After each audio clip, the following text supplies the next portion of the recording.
Good morning. Good morning. So good to see everyone here today. Appreciate your presence. Most of all, as we always say, we appreciate the presence of the Lord. If it wasn't for him being here, there would be no need for any of us to be here, right?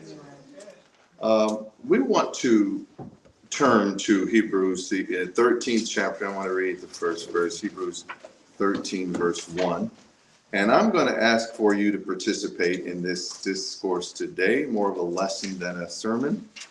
So if I ask for your input, don't be shy to share with us what's on your mind or what the Lord has given you. Okay, so we're going to turn to Hebrews 13, verse 11. I'm going to read the first verse. It says, "Let brotherly love continue." Now I'm going to stop there for a moment because that's what we want to talk about. Let brotherly love continue. What does that mean? Allow. So what that tells me is if you're saying that, then that we have there is something that we can do to encourage the flow or to stop it. Am I right? Yes. So if you allow something to happen, you're encouraging. I'm allowing this thing to flow. I'm allowing this thing to happen. So when it talks about allow brotherly love to continue, what does it talk? Give me some more. What else is it talking about there? It started someplace. It started someplace. Yes. And where would that place be? Where? From God. From God. Okay, so there's something about it. We all have siblings. I believe there's probably no one here that doesn't have siblings or have somebody in their family that they love. So when we talk about brothers, we're talking about people. We talked about it a little bit last Sunday about individuals that are in a family. We are a family. We have a family. In your family, how did you learn to love your brother and your sister? Taught to love. You were taught to love them. Yeah. How were you taught to love them? To make sacrifices. To make sacrifices for them. Okay. But it's something about when I had little brothers and sisters, there was something about them that it was just almost an automatic thing that you love little babies, isn't it? It's something abnormal about individuals if you don't love little babies. You pick them up, you kiss them, and you play with them, and you tickle them, and and it's just something about it that there is this connection that you have with your little siblings, right? And then there was something that those that were older. I know that some of you were the oldest in your family, and you dealt with the ones that were younger. Some of us were the younger ones in our family, and we dealt with. And there was some tenderness that we had about our older brothers and sisters, didn't we? They protected us if we had a problem. And I remember as a boy, when I was probably 7 or 8 years old, if I got into a fight, there were certain brothers that I was wanting to go and help take care of this for me. I have 4 older brothers, and 2 of them would have been very. What do they do? They're going to mediate the situation. One of the brothers was going to hit, and then he was going to ask questions later. So we knew to go to that particular brother if we wanted him to beat up somebody. Depending on the desired results. yeah, exactly.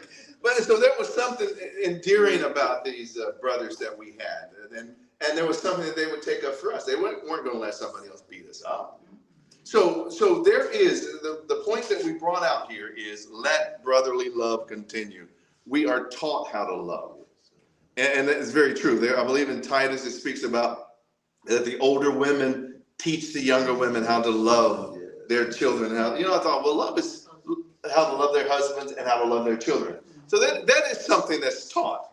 I mean, you've seen your mothers, you've seen other women that have dealt with difficult men. Not all men are easy to love. Yeah. Y'all know what I'm talking about too. It really is true. Some are just not very good people. And so you have to learn how to love those people when they're not. Some of our children were not the best of children. Some of us were not the best of children. And so we had to learn how to teach. So there is something that we do when somebody does something to us, and there is we make choices of how we respond to them, right? So if you hurt me in one way, or I hurt you in some kind of a way, you're going to have to respond to me we're going to have to respond to each other in some kind of a way. And so there is one way that I can respond by saying, you know what, you did that on purpose, and now I'm going to close off. I'm never going to allow you to hurt me like that again. And so we can slowly start defending ourselves, and as we defend ourselves, we become less loving. That's right. If you hurt me, I am not going to open myself and make myself vulnerable to you again. All right. And so I'm going to put up this shield around me, and I'm going to make certain that no one hurts me again. Some people are in that kind of a place. Some people have been hurt wounded when they were children. Their parents did not treat them right. They lost their mother, and they live with their grandmother or their auntie or their somebody, and that individual just didn't treat them right, treat them like a stepchild, and they didn't have a good relationship. So now those individuals, it's difficult for those people to love somebody, right? I've seen it. I've seen it some been abused by their parents in some kind of way, or been abused by men in some kind of way. I've seen that happen where a woman has been abused by a man. And let me tell you, it's not just women being abused by men. Some women are abused men. Yes. I've been in a situation, I've pastored people where the women were the abusers. All right. And I've been related to people where the women are the abusers. And so therefore what happens is once you're abused, you hold back and you do not make yourself vulnerable anymore. I'm not going to be vulnerable. So therefore, when I'm not vulnerable, then that love begins to wax a little bit cold. Yes. All right, because of what you're doing. The scripture says that. Where iniquity shall abound, the love of many shall wax cold. So what does that mean? The meaner you are to me, the less I'm going to love you. Sure. Right? It's a natural phenomenon, isn't it? Yeah. Where I want to love you and I'm opening myself up, and part of love is a vulnerability. I have to make myself vulnerable in order to love you. The person that can hurt me the most is the person that I'm most vulnerable to. Yes. All right, so I open myself up, and my wife knows all of my secrets. She knows all my weaknesses. She knows everything. And I'm saying this in a general sense. They know everything about us. Those that are closest to us know everything about us. They know what button to push, and they know how to push it and how long to keep their finger on it.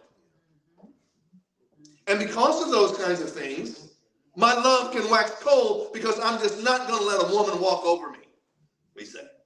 Well, I'm not going to let him, because of what happened in our past, I'm not going to let a man just walk over me. He ain't just going to walk over me like that. There's going to be some things that I'm going to stand up for myself. Well, now that you've done that, now that you're standing up for yourself, is your love continuing?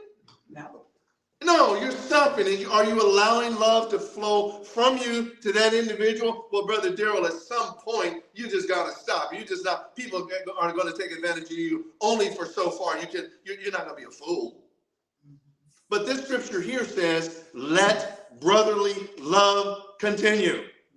Allow it to keep going. Allow it to keep flowing. When there is something, let me tell you what I've had to do with individuals, and all of us have had to do that. When there's individuals, I had a situation not too long ago, well, just recently, where someone was angry at me, and I was helping them out.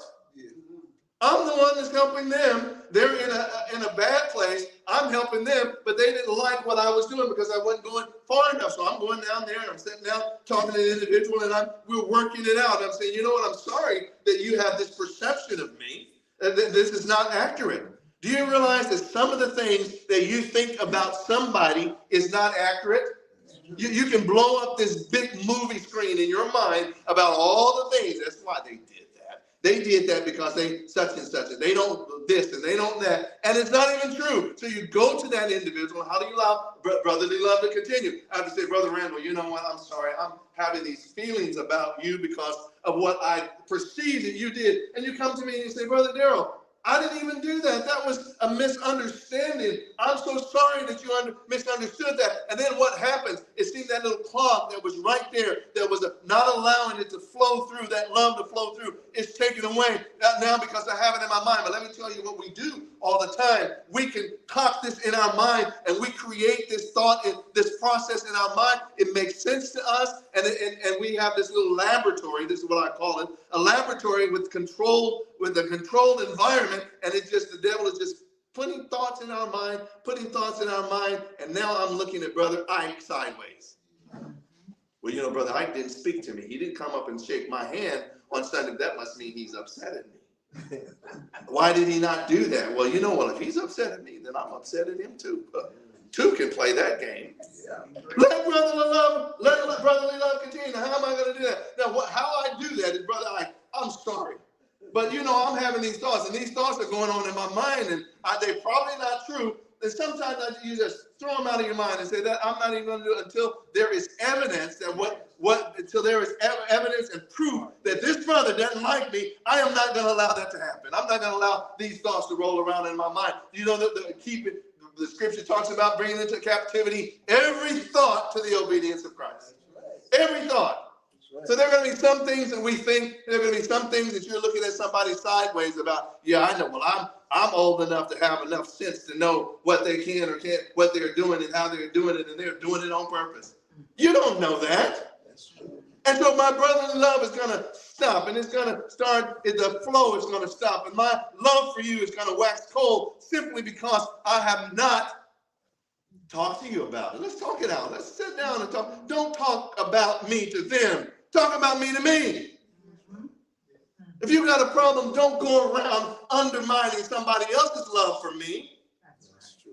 That's right. You don't like me. Okay, you don't like me. That's fine, but maybe there's something that you and me need to deal with, right?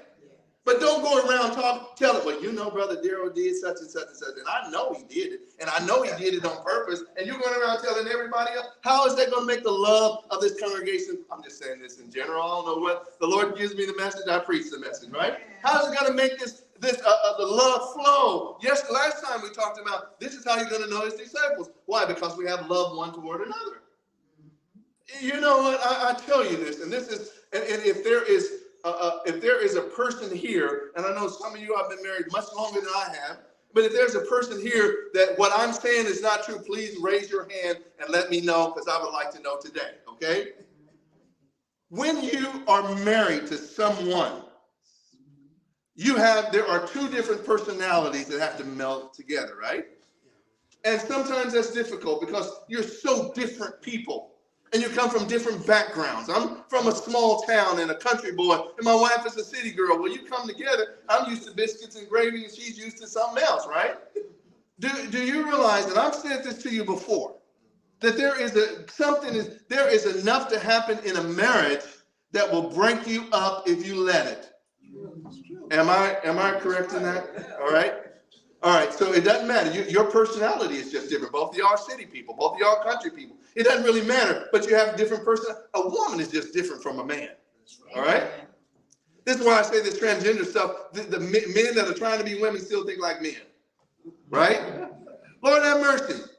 But anyway, here's the point. We're not even going to get on that, but here's the point. Women think differently than men, and they are supposed to think differently. It would be a horrible world if all the women thought like me. It would be horrible. Because we need that balance. We need that something on the other side to kind of give us a sense of, well, you haven't looked at it from this angle, and because you haven't looked at it from this angle, the way you're thinking it over on this side is not, there's something about, they put a softness to it. And sometimes you think that's the silliest thing I've ever heard. You want me to do such and such? Well, I'm not going to do that. This is what we're thinking as men. I'm not going to do that. I'm going to do it my way.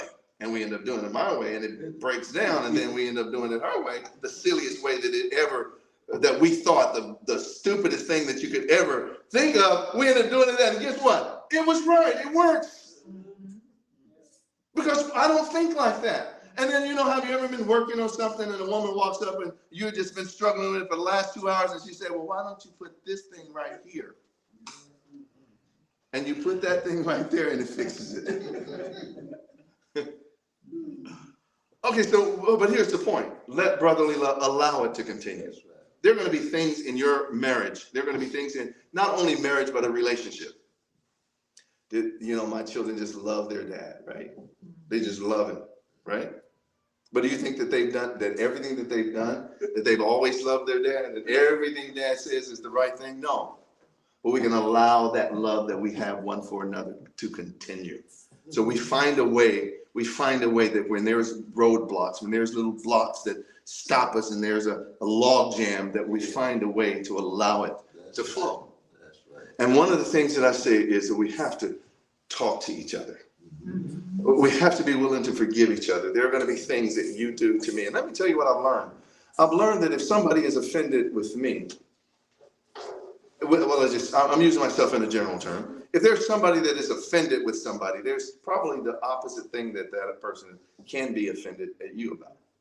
So don't ever think that you're Mr. Perfect And the only person that's being hurt in this situation is you. Only person that's being offended, and the only person that has to work through that offense is you, because that's not true.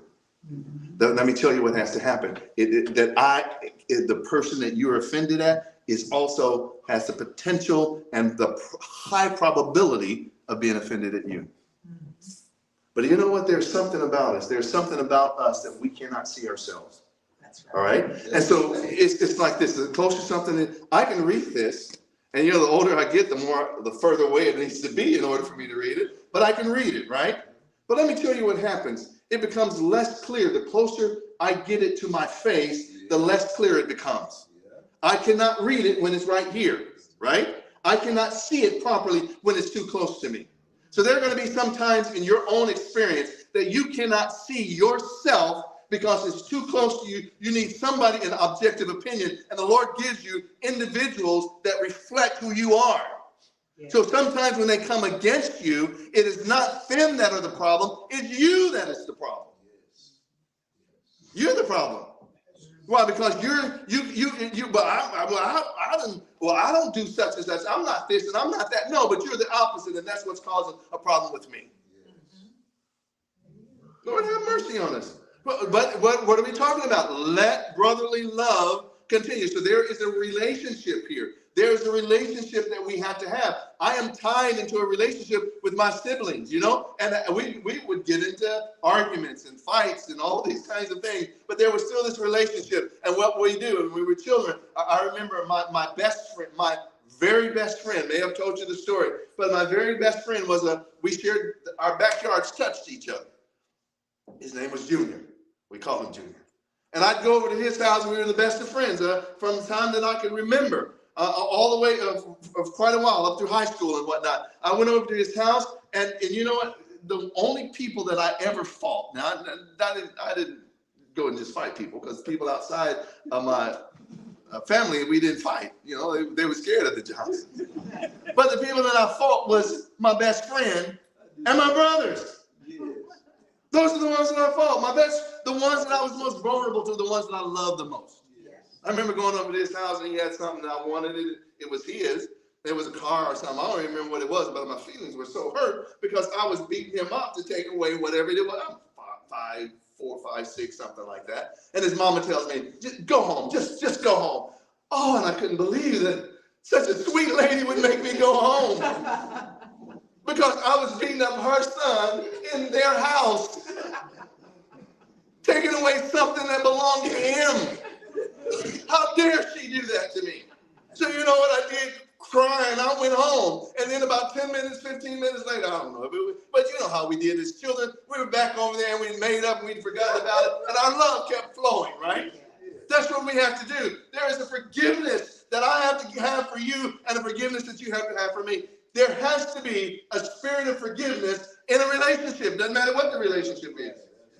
Men, brother, sweet and kind and gentle as Brother Randall is, if we got in a close proximity and put ourselves in a 10 by 10 room and we were trying to figure something out, we're gonna come at odds with one another, aren't we?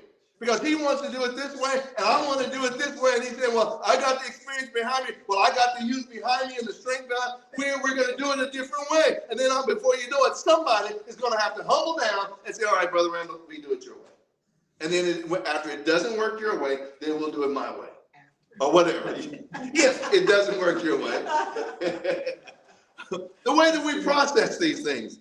Let brotherly love keep going, keep flowing. What's hindering your love for your brother? Why are you not loving your brother the way that you have? Why do you have these sideways glances at him?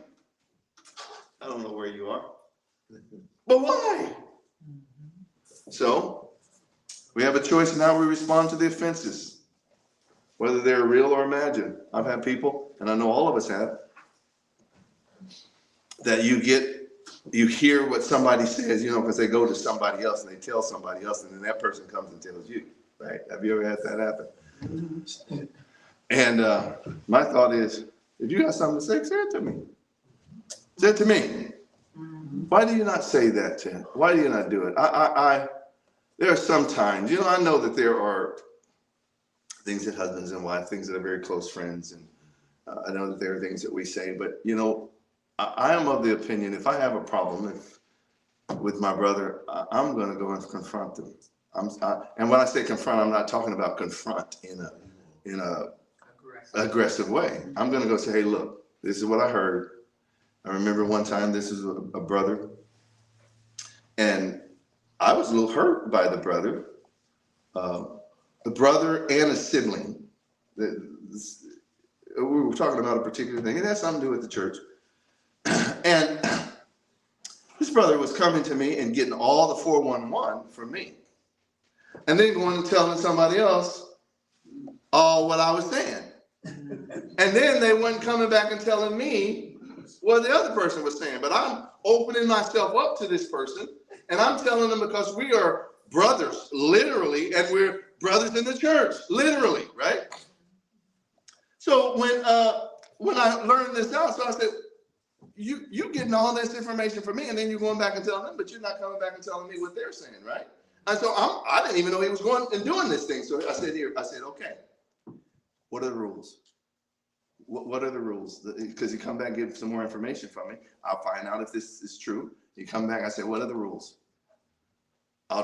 You tell me what the rules are, and we'll follow those rules. If you're not going to tell me, if you're not going to reciprocate, then I'm going to go by the rules that you set, that we mutually set. So if you're not going to reciprocate giving me information and there being this clear flow of information, then I'm not giving it to you. But if you're willing to give me information, I'm willing to give you everything. So you set the rules. But you know, some people don't set the rules. They're not very honest and I'm not saying he was dishonest, because after we worked through it, it was no big deal, right? And so I said, you set the rules, but let me know what you're dealing with, and then I'll let you know where I am. All right, y'all still with me? Yes. Okay. Everybody says. Let brotherly love continue. Because I could have got sideways with this individual. I could have said, well, if that's how you're going to do it, then we two can play that game, right? And you know what? Here's what I try to do. When I minister, I try to make certain that you understand my vulnerability. Because when you're here, there are some of us that feel like, you know, well, he's a minister and this is the way that no, I'm a human being first. That's number one. And then I'm a saint. Yeah. And you know what? That makes me even equal with everybody else. I have no desire to be above anybody. The only thing that sets me apart from any person in the congregation is the fact that I have a gift. Yes. And it is the gift, Yes. not the man. All right? It is a gift. So if the Lord gives you a gift as a pastor, your responsibility is to preach as a pastor, but really your experience is as a man. Your experience is as a person, as an individual, and you're dealing. So the Lord takes the words that you say, he takes the experiences that you have, and then he says, all right, now I want people to understand that you can get better, because that's why I'm going to give it to an individual that's not perfect. And when I say that, I don't sin. And I want you to understand that. I'm not, but a person that has had to work through some of the things. Why am I telling you let brotherly love continue? The reason I'm telling you that is because there's been some things in my own experience Yes. Yes. that I've had to work through. All right, let's go a little further. Let's go to Ephesians 4, verse 31. Ephesians 4, verse 31. You have it. Read it for us, please.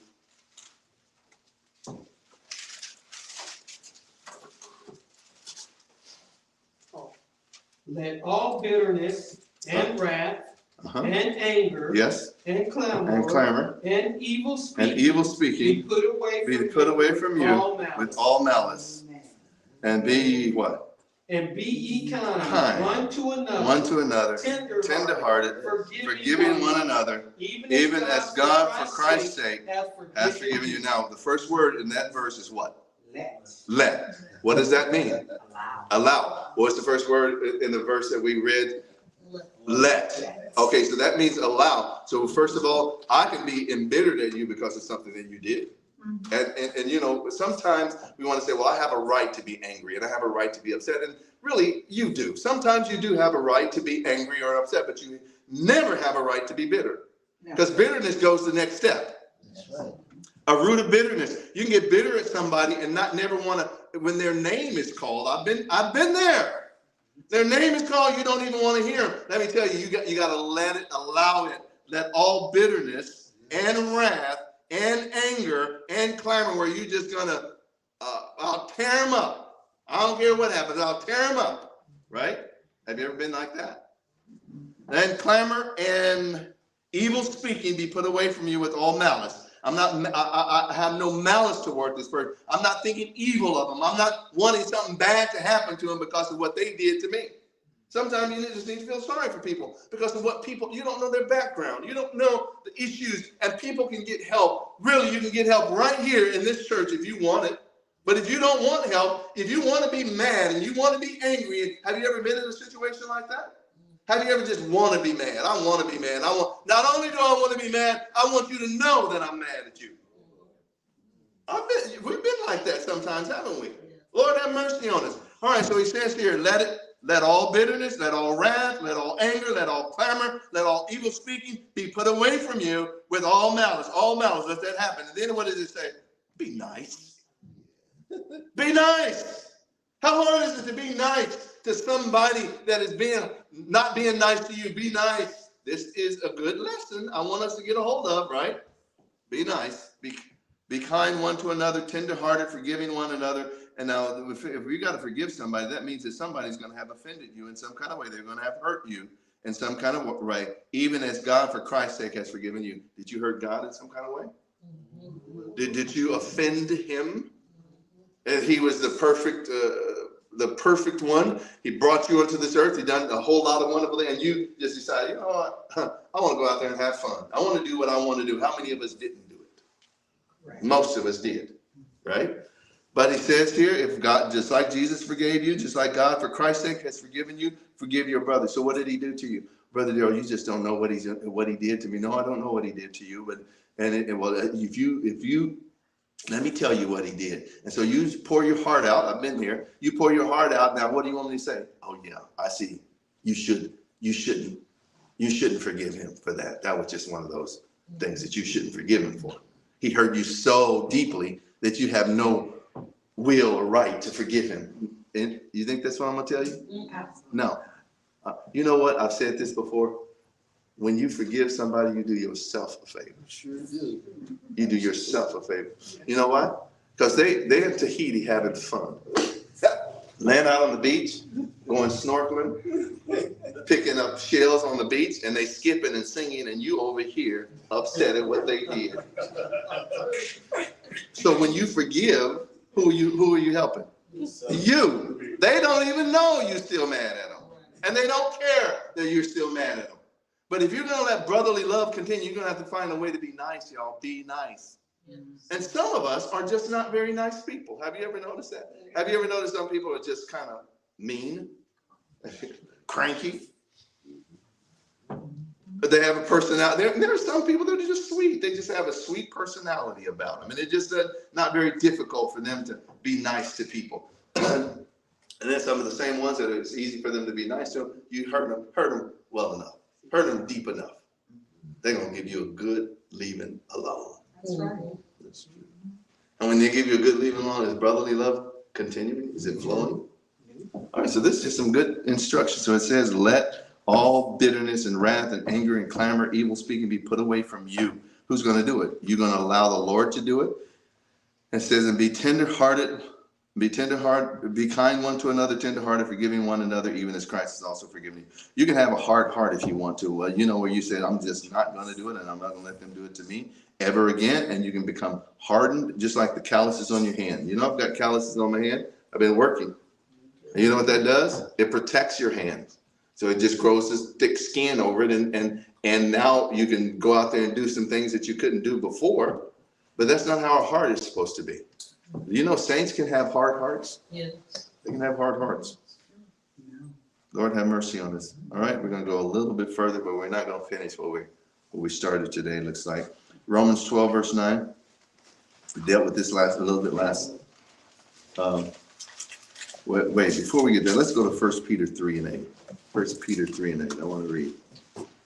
This is following up on what we did. 1 Peter 3 and 8, it says, Finally, Be be all be of all one of one mind, mind, having compassion having compassion one of another. love his brother, be pitiful. You know, some people need pity. Some people, they're in such a bad situation, and that, you know, maybe their history, their situations in their formative years were not good. They didn't grow up in a good environment. You don't need to be angry at those people. You need to have pity on them. Be pitiful, be courteous, be nice. This is all this is saying. Be nice, having compassion one of another. Love as brethren. Be pitiful, be nice, be courteous. Not rendering. Oh, you're going to do that to me? Then I'm going to do this to you. Not rendering evil for evil or railing for. They went off on you, so I'm going to go off on them. That's what this is talking about. Yeah. Railing for railing. But contrary to the complete, what is completely contrary to what they've done to you? They railed on you, then you said, Lord, have mercy on you. I love you. Lord, bless you. Something in the right way. You know, you can say, God bless you in a way that just provokes another person. You know what I'm saying? It provokes them. Well, God bless you too. Those kinds of things. We don't do that, do we? And let me tell you, it's hard not to do. It's hard not to do. You can't do it sometimes in and of yourself. You have to have the Holy Spirit to help you do it. All right, read. But contrariwise, blessing, knowing that ye are hereunto called, that ye should inherit a blessing. At some point, God is going to give you the blessing. He's gonna. There's going to be a retribution of what you've done. Lord, have mercy on me. I want to love this person, and sometimes I've got to pray that for the Lord to help me to love this person, because I have dealt with people, and I dealt with a little bit. I told you a little bit last Sunday. I've dealt with people that were hard to love. Their personalities and mine just clash. I think that I happen to have one of the personalities get along with most people. Of course, everybody thinks that. But we just have different, I'll tell you what. I've told you that I'm one of those individuals. I want everything done quickly. And if you connect me with the person that's very deliberate and got to think 30 minutes before they do anything, that's going to be a trial to me, right? But let me tell you what else. I'm going to be a trial to them. Yes. Because I'm saying, no, we ain't going to think about this for the next 30 minutes. We've been doing this. We need to do this, and this is the way we're going to do it. So who's going to be a trial to whom? Each other. We're going to be a trial to each other. So we're going to be forbearing. We're going to have to be forgiving. We're going to have to be loving to one another. And I'm going to have to go and get some grace somewhere, and they're going to have to go and get some grace for me. So don't think it's just all on me, on you. Don't think that, they're the bad guy. No, you're the bad guy as well. Lord, have mercy on us. All right. Let's go to Romans 12, verse 9. Verse 9, let love. Now this is another word. We're talking about let brotherly love continue. Let all bitterness, wrath, anger, clamor, evil speaking be put away from you, or with all malice, and let yourself be kind and tenderhearted. Now it's saying let love be without dissimulation. Well, okay, so in other words, what does that mean? What does it mean, let love? Don't be pretentious in your love, where you smile. And we talked about it a little bit last Sunday. We won't go in the depth of it. Where you're smiling in their face and then wanting to stab them in the back. Lord have mercy. You know, some people are like that. They don't have the will to let people know where they really stand, so they just smile in your face and then undermine you, seek for your demise in whatever way that they can, just undermining. Don't undermine. Don't go around to your whole family talking about sister always doing such and such, and undermining them. Don't go around in the church doing it either. If you got an issue with your brother, what does the scripture says? Go to your brother. Go to the one that you have an issue with. Talk to him. Set him down and visit with them about whatever it is that you have an issue with. Y'all pray together. Get through this by the help and the grace of God, so that love can continue. May the Lord help us. All right, I'm going to drop down to 1 John 4, verse 19. We love him. Why? Because he first loved us. The only way that we can love the Lord is because he loved us first. And he showed us how to love our brother. He showed us how to love his creation. If a man say, I love God and hateth his brother, what is he? He's a liar. He is a liar. Now that's what the Bible says. He's a liar. So you don't, I can't stand Brother Daryl. You know, but I love the Lord. I love church. I love everything about the Lord, but I can't stand that man. I can't stand how he preaches when he stand up in front of me. I can't hardly deal with it. Then you lying that you love the Lord. Brother Daryl, you can't say that. I didn't say it. John said it. You talk to him. You talk to the Lord about that. All right? That's something you need to work through. I'm just repeating what they're saying. He says, and you hate your brother, he is a liar. For he that loveth not his brother whom he hath seen, how can he love God whom he has not seen? So you love God through loving your brother. You love God through loving these people that are difficult to love. You love God by working through the issues that you have. Because let me tell you, if you're going to hold it up against me, then you're going to do the same thing to God. You're going there's a difference in a lie and an untruth. The untruth is the lie is intentional and it's meant to deceive. If we make excuses for mistreating our brother, we will make excuses for mistreating God and ignoring and disrespecting him. Lord, help us. Yes. So he says, if a man say, I love God and hateth his brother, he is a liar. For he that loveth not his brother whom he has seen, how can he love God whom he hath not seen? And this commandment have we from him, that he who loveth God love his brother also. Yes. That is not an option. If you're going to say you love the Lord, you got to love me. No matter how bad you think I am a brother. I'm by the help and the grace of God. I'm endeavoring to please the Lord. Do I get it all right every time? Not every time. But let me tell you, I'm going to tell you what you can say, and I believe that my wife of nearly 40 years can attest to this, that when I do get it wrong, I'm quick to come back and correct it, and I'm quick to try not to make that happen again. All right?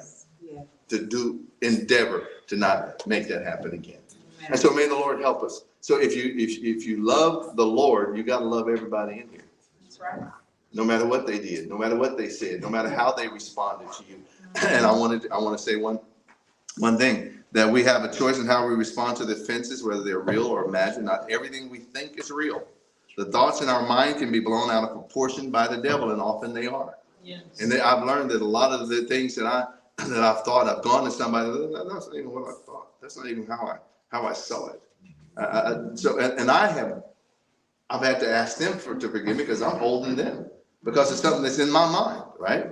It's kind of like, I heard somebody use the term like a movie screen. You got a big movie screen on it, and it's projecting all these scenes and whatnot. Then you go behind it, and there's nothing there, right? Yeah. It's just a projection of something. But you go behind it, you go behind that movie screen, you can look at it, there's nothing there. There's no substance to it. It's just what you see, but it seems real, and they can pull you into that thing. And the way that they do the movies nowadays, they can just pull you into that scene and make it seem like it's so real that you forget that you're sitting in a theater or whatever the situation. You forget about that. And the devil does the same thing. He makes it so real, and he paints a big screen, and it can't be but just like what I'm thinking, and you're pulled into this, and when you go and you talk to your brother, there's nothing behind it. Lord have mercy on us. So if we are around people, we'll get hurt, we'll get offended, we'll be tempted, we'll be dismissed by people. All of them. Yeah, they're going to be sometimes that people are just going to dismiss us. They don't want to have anything to do with this because of whatever. They're going to diss us and dismiss us. All right, and they will have issues with us. It should be different with saints and with family, though. Right. If you have an issue with me, please come to me. If there's something that I've done to offend you or to hurt you, first of all, I want to say I'm sorry. And I didn't mean to. I promise you I didn't mean to do that. And there are some times that you hurt me. All right? And I've prayed through. I'm going to pray through those things. And I'm going to, and when the Lord opens up the door for me to, if I need to, if I can't get the victory by myself, and have somebody lay hands on me and pray with me about this thing, I'm going to come to you, brother or sister, and I'm going to ask you, I've got to let this love continue because there's something that is blocking it. There is a log jam, and the love that once flowed is not flowing anymore. Why? I've got to be honest with myself. May the Lord help us. Things will happen. How I react to them is what's important. Yes. But Kim's grandfather said, the Lord didn't say you, somebody said it. The Lord didn't say you for people to treat you right. That's right. The Lord saved you for you to treat people right. Yeah. Okay, so people are not going to treat you right. It's okay. But then make certain that I treat them right. May the Lord help. Love your brother. Amen. Stan, have a number? Someone wants to pray, you can come forward to the altar. There'll be someone to pray with you. 253. What was number 253? Does somebody call another number? That's good. Oh, I got it.